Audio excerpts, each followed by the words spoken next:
Hello and welcome to the Horticulturalists. I'm Stephen Ryan. And I'm Matthew Lucas. And we post a video every Friday, so don't forget to subscribe and press the alert button so that you'll be reminded every week when our next video comes up. Indeed. And if you've got a burning horticultural question for Stephen Ryan, put it in the comments below and we will try and answer it every Monday in our shorts. Yes, so engage with us because we're going to get something out of it and so are you. Yes, indeed, indeed. And talking of getting things out of things, Stephen, Yes. we're in a slightly different environment today. Where are we? All right, well, we're at a friend's place in an area not far out of Geelong called Lovely Banks.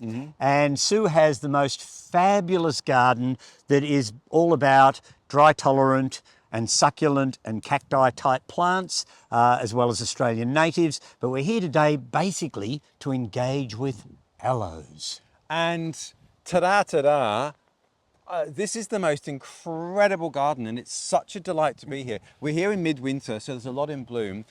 There's just so much to see. I don't know where to begin. Perhaps we should begin by going to say hello to Sue. Yeah, well, that's a good idea. And then we can say hello to quite a few aloes while we're at it. We can. Well, Matthew and Sue, we're here on a coldish winter day and we've got a specific purpose to be here, and that's to have a look at one of Sue's major collections. Oh, now, I just drove up and it's just awash with aloes. I also said to Stephen, what is that thing by the garage? There's just this wall of orange. Yeah, which is still sort of an aloe, so we'll go into some of the details of some of those things. Now, aloe as a genus is quite large, and in fact I looked up this morning on Plants of the World online and they recognise 587 species at this point in time, which means that it's actually a smaller genus than it was because they've cut some out. Right, rookie question, where are they all from? I just associate them with South Africa. Majority of the ones here are from South Africa. Some are from Madagascar. I've got a couple from Yemen. Oh. But yeah, majority South Africa. And nowhere else then. So Madagascar would be the outlier. Although I'm not so sure that you can't say Yemen might be the outlier Yemen. because it's so far north, Further. whereas Madagascar is actually comparatively close to Africa physically. Where you've been. Yeah, and where Sue's just come back from. Oh, back were you from. there? Yeah, Oh, Sue's just okay. come back. I've just been looking at the photo albums and it's taking me back. So, yeah, so they're a really interesting genus of what we would class as reasonably drought tolerant plants. But Sue, you were telling me that the Madagascan ones specifically aren't really climatically appropriate for Don't here. do well here. They need to be in a protected position. I do have a couple that are in a bed now at the back, but they're beside big plants, so they do all right there. But the rest are north facing against the brick wall. So north facing, we're in the southern hemisphere. That's the warmest, brighter side. In Yes. the northern hemisphere, that'd be south facing. Yeah, exactly. Yes. Yes. So what's the problem? Is it too cold or too wet or not Too warm cold, enough? Right. too cold. Now, aloe is a really big genus, you know, close on to 600 species, or at least at the moment. They'll probably find some new ones in Madagascar tomorrow. But it's also had a little bit of a splitting up of some of the species. So there's a couple of new genera that have been erected from aloe. And can you tell us a little bit about what they're called and what you think are the major characteristics of the other genera? Yeah, so we've got Aloiampelos, which are the tall growing ones, which get, they're like a vine type. Yeah, so almost a climbing aloe. Exactly. And then Is you've that the one that's on the garage? up the garage, Yeah. right? We'll And look then at you've that. got Yes, ones like the tree aloes. Ah, yes. Right. So like the South African famous quiver tree, for instance, Yes, say, exactly. is That's- now it's a tree Aloe aloe. Dendron. Aloe which- Dendron, yes. Yeah, so it yes. means aloe that's a tree. Ah, So yeah. the name makes sense. Okay. So there's quite a number that have been split off, and that's comparatively recent. Yes, yeah, Yeah. last few years. Yeah. So you haven't got round to relabeling all of yours yet? I've labelled some of them, but Yeah. Keeping up with the name changes. Now, I guess because our climate does bear some similarities to the native climate for a lot of these. So what's happening in terms of hybridization here? Are you trying to do that yourself? Do things self-set? Are you getting seedlings growing around? How do they- I don't do it myself, no, but I have had some that have done it all by themselves. They've come up magic. Yeah. totally Science. different. You see a new little aloe and then all of a sudden you see the flower and it's a little bit different, and then you've got to try and work out where it's come from, which Yeah. two parents. Who's your mummy? Who's Yes, your daddy? exactly. Yes. Yeah. Have you found anything that you think's been worthy? Yes. Good. Yes, I Oh. do have one. You've got Yes, one of yes. your What are own you going to call it? self. Or what have you called it? I haven't called it anything. Well, be careful when you choose a name for things, Exactly. because I think there's so many dreadfully bad name choices that some people make when they're naming plants. So, yeah, a good name also helps the plant, because if it's got a good name, it will engage with people. And so if the plant ever has a chance to become commercial, I think it's a very good idea to give it a good name. But no weedy aspect from this group of plants for you here? None of them are sort of going feral? Yes, I have had that too. I've had a cultivar, which I let self-seed, and it went absolutely crazy. I've kept some of them, but I think they're just going to end up being something common like arborescens. Yeah. You're in a specific climate, and I guess people need to know what your climate is all about so that they can understand why and how you're growing all these different aloes. So, does it get particularly cold in the winter here? Okay, winter we can get down to -3. I'll put all the Fahrenheit conversions. Oh, yes, in. right, That's yes. about 30 degrees Fahrenheit. Yeah, so quite cold, so you Quite can get some cold. serious frosts here. And I in have the to summer- colour up some of the aloes. I have to cover up Yeah. at night time, otherwise the flowers will be burnt by the frost. Yeah. Summer heat, Summer heat can get up to 43 degrees. which is pretty impressive. So one extreme to the That's other. like 105. I'll drop these in 105 Fahrenheit. Yeah, Hot. so hot and dry in the summer potentially, pretty cold in the Very winter. cold in winter. Now, it's interesting when you talk about cold and frost. I come from an area where we get down to similar low temperatures, but not much different. I mean, we wouldn't get below -3 at Mount Macedon very often, but you can grow things here I can't.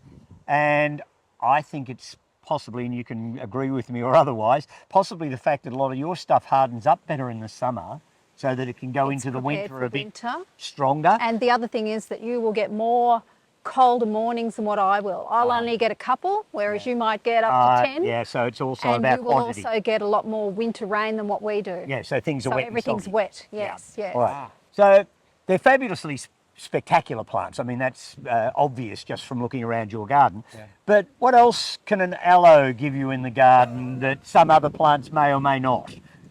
Just the architectural design of them, Yeah. something a little different. Yeah. The shape of them, just the variance in the flowers, how Yeah. there's so many different forms of flowers. Some of them are vertical, some of them are horizontal. Yeah, which you can see right in front Yeah, of you. so colours. structurally they're really Yes, And also our native birds. our native absolutely honey love them. love Honey eaters love them. interesting. Yeah, so they're going out for Wattle birds, An honey African eaters we meal. have here all the time. Yes, Yes. Now, I yes. guess too, talking of flowers, it's midwinter here in Australia, it's June, and there's a lot in bloom. Is this their time, or do some of them The flower? majority of aloes are in flower during winter, Yeah. but on my property I have at least one aloe per month that's in flower. So there's For the always for the whole year I have at least one aloe flowering. Yes. Fantastic. Now, the other thing that strikes me is, I guess, an important characteristic of the genus is that they are, in fact, quite diverse. I mean, you've got some that are really tiny little ground-hugging things up to quite substantial shrubs.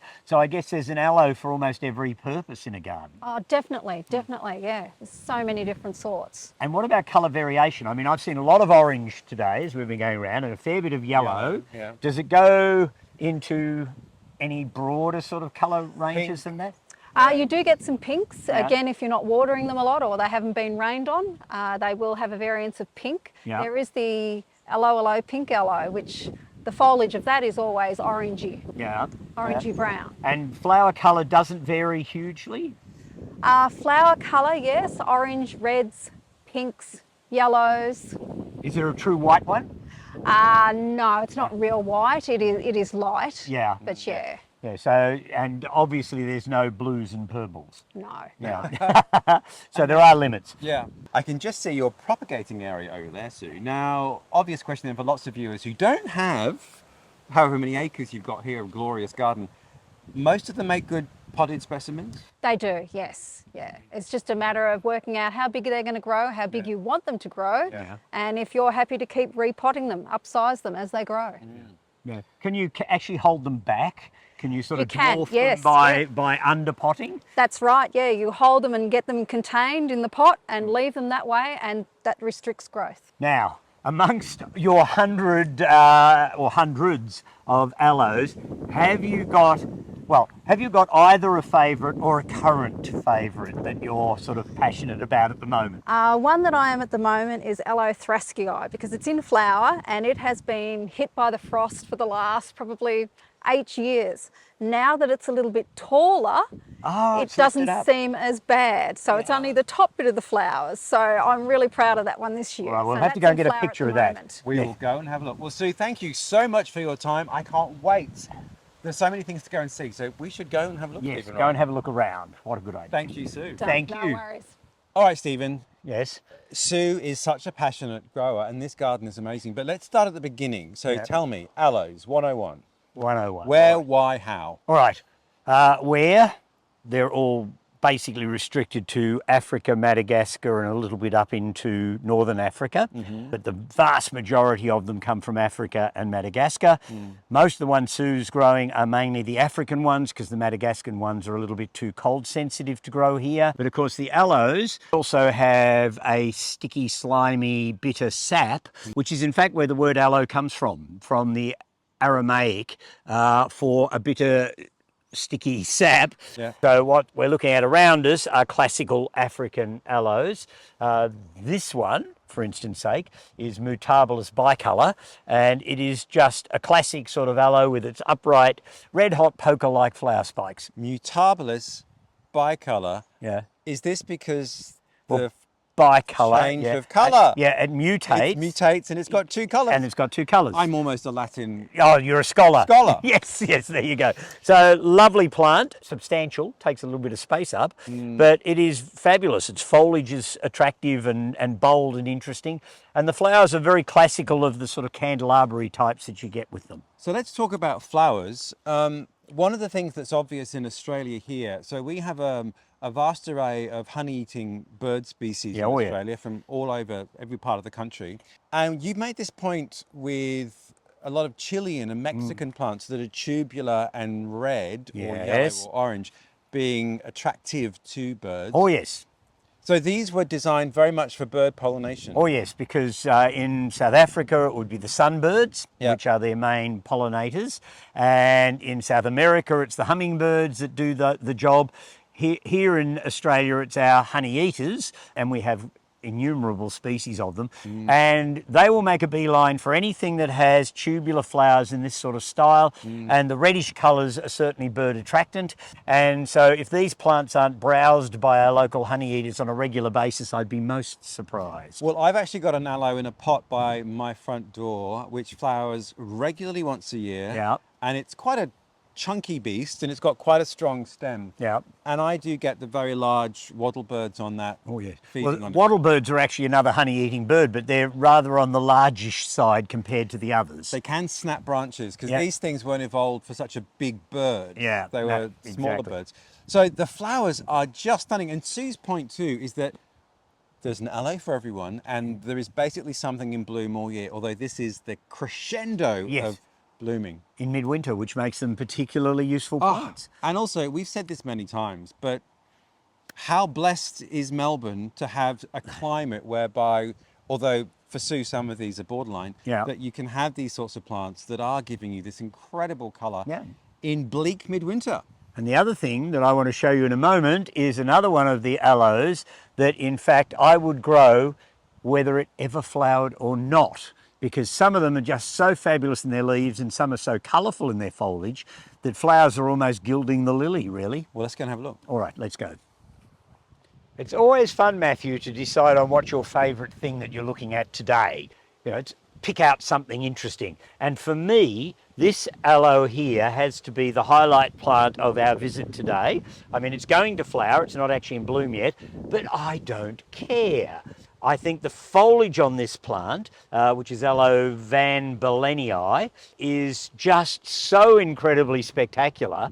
Why would you need it to flower? It is incredible, and I'm not sure if you're getting this, but it's kind of like a bad prop from a sci-fi film. It is so red and green. Yeah, and the leaves sort of curl in sort of odd directions. It's not a really formal looking plant. In fact, it's probably had a bad hair day, but I think it is truly remarkable. And so for me, I have to say, I think this is probably, of all of Sue's aloes, the many hundreds that she has, possibly the highlight plant for me of the trip. And I think she was saying too that this is that colour because of her temperatures. So Yep. this isn't how it would normally look, but I think the other thing which we can say is that Sue has got the most incredible eye, because the way that she has grouped and placed plants is, I think, without parallel. I don't think I've seen such a beautifully composed garden. It is, it's fabulous. I mean, the textures, Yeah. the shapes, the colours, the forms, everything sort of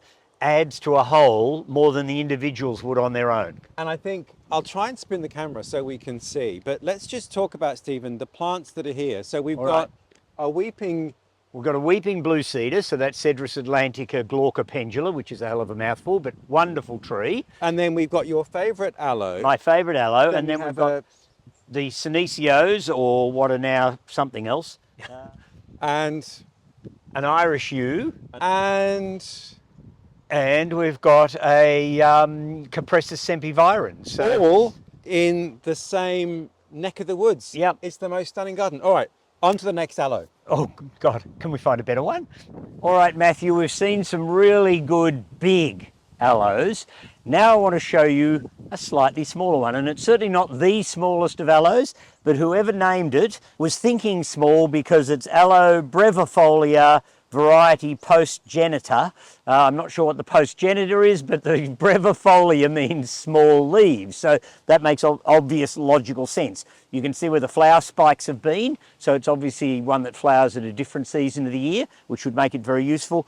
And you can see that this genus has species that would fit in almost any garden and for any usage. I mean, this one's been used as a border along the front of the bed. It'll stop the blackbirds scratching things out from the garden bed onto the driveway. It has fabulous foliage colour. It's got a little bit of burgundy in the leaves at the moment, which is probably cold induced, and it will go back to, I think, quite a bright silvery blue in the summer. So what a lovely plant. All right, Sue, you promised us your favourite aloe, and I have to say this orange one's pretty good. It's stunning. Yeah. But look above you. This one is even better. Wow. Ah, so that's the one that's your favourite. Now, what is it? Aloe thraskii. All right, and it's obviously a South African Africa. one. And is it getting up to maturity, or is that... No, it's Still- still got a long way to go.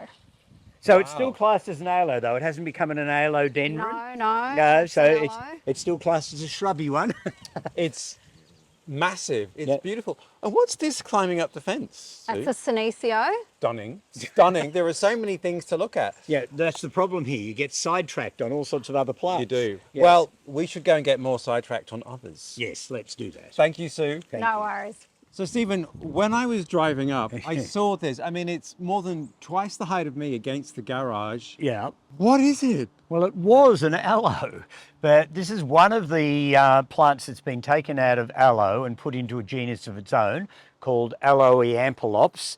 This one is ciliaris, and it's a climbing aloe, basically. Who knew? Yeah, so, and there's a yellow one over the other side here that isn't quite in flower properly yet, but isn't that a remarkable looking plant? So, an aloe that isn't quite an aloe anymore. So, I mean, interesting when you think of a climbing plant. So it doesn't have tendrils. It doesn't No. stick. It's more of a leany scrambler, isn't Yeah, it? yes, it's So it more a would grow- rambly thing. It Yeah. would grow through things. Yeah, and I guess because of its heavy stems and things, it would sort of hook itself over the top of things with its stems, Yeah. and then just the weight of it would make it sit there. Yeah. So remarkable plant. So that's got to be 4 metres tall. It's covering the whole wall of the garage between the end of the garage and the door, and it has thousands of flowers on it. So Ah. how spectacular is that? It's the most incredible thing I've ever seen in the cacti, succulent, aloe, argo world. It's amazing. It is. It's Let's have a remarkable. quick look at the yellow one just to show you. It's not as vigorous, but No, and it's not as in flower yet, so No. it's obviously a little later blooming,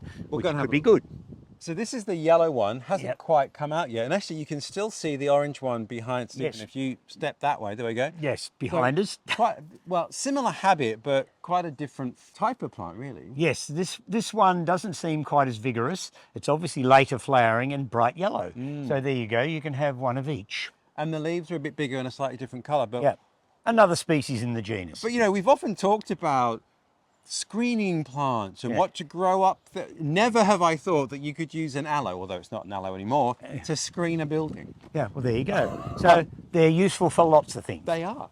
Now this one has really caught my eye. Again, more for its foliage than anything else. I mean, the open candelabras of orangey red flowers are very telling, but the wonderful sort of violety coloured patternings in the leaves and the dark coloured spines, and this apparently is a hybrid of an aloe called rubroviolacea, which makes quite a bit of sense when you know the Latin derivations of the words, because it certainly has reddish purple in the foliage.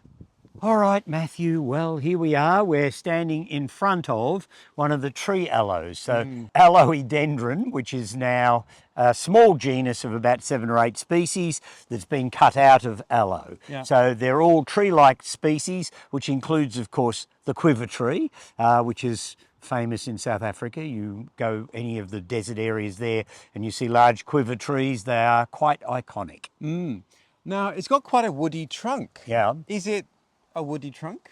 Well, it won't have growth rings in it like a tree has, Yeah. because they're not dicotyledonous plants, they're monocotyledonous plants. So it will have a pulpy trunk inside. So, but it is a trunk-like one, and hence Aloe Dendron, meaning aloe tree. Like. Like. Yeah, so there you go. Now, as we're standing in front of this particular one, I guess propagation's a thing. Now, Sue mentioned that sometimes she gets viable seed and sometimes they germinate. But also, you can take cuttings from these, can't you? The vast majority of them can be struck from cuttings. So many of these plants you could just take a branch off. In some cases, some of the lower ones will actually root along as they go, and you can actually take away rooted layers. So that would be the simplest and easiest way to propagate some of those plants. But let's go and look at one that looks like a tree, an Aloe Dendron that's not. Yeah, all right, what a good idea. No, I love this one in bloom. Amazing. Yeah, and this isn't a tree aloe, even though it is. It looks like one. Well, it is sort of a tree aloe, but it isn't a tree aloe. So this one hasn't been cut out and put into Aloe Dendron.